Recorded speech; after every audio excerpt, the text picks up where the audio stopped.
Relevance and participation. These are two key terms in population studies. Relevance comes from something being relevant. Is it what the society or the group needs? Participation is in the group decision-making process, the individuals involved. If individuals are not involved, it is not participatory. So these two key terms are absolutely essential to understand by all population educators. Because if we don't understand relevance and we don't understand participation, chances that people in the larger community and society will understand what we want becomes a little far-fetched. The goal is to improve the learners and the nation's abilities to deal effectively with population issues. We want not only the individuals today in our classrooms, but tomorrow in the larger society to understand how population issues are to be dealt with. If we don't make this consideration today, later on in the future, these young people will have difficulty dealing with the population issues that arise. And over time, as we've seen, as more population increases, as population doubles faster and so on, population issues will continue to be on the rise. And it's important to understand that. This is a very practical concern, relevance and participation. The challenge facing population educators is to ensure that in translating this goal into action, the program retains the focus on the needs of the learners. We may want to make sure that we consider relevance. We may want to involve the public and make it participatory, but it is at the same time important to understand that if we don't focus on the needs of the learners, we will be at a loss. What do the learners need? And the learners today have a future tomorrow. So we cannot focus simply on the today. We have to make sure that the needs are not today, but 5 years, 8 years, 10 years down the line. Are we preparing them for their real life in their future? We may not be there, but they will be there. How does that affect them?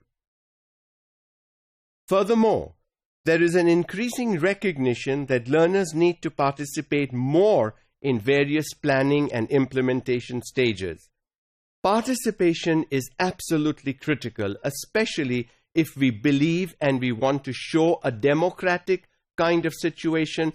Democracy comes from participation. If you're not involved, you will not buy it.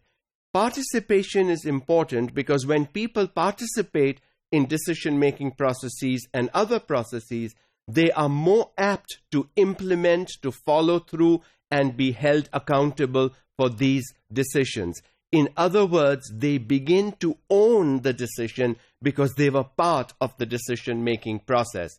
It is not something handed down to them from outside.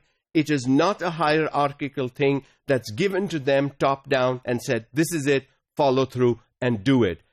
People resist when somebody from the top, without any explanation, without any clarification, come by and say, this is what we would like you to do. Without any explanation, without answering the why you would like anyone to do those things, people are not today willing to buy into the decisions or the reasons. It's important to let young people know why something has been decided. Whether they understand it, they may ask for clarifications, that's a different story. But they must be told the answer to the why. That's important.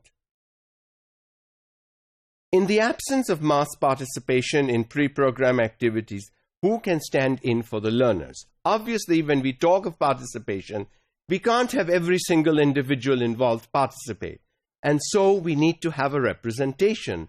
Who represents who is to be decided by the group, the community, the society.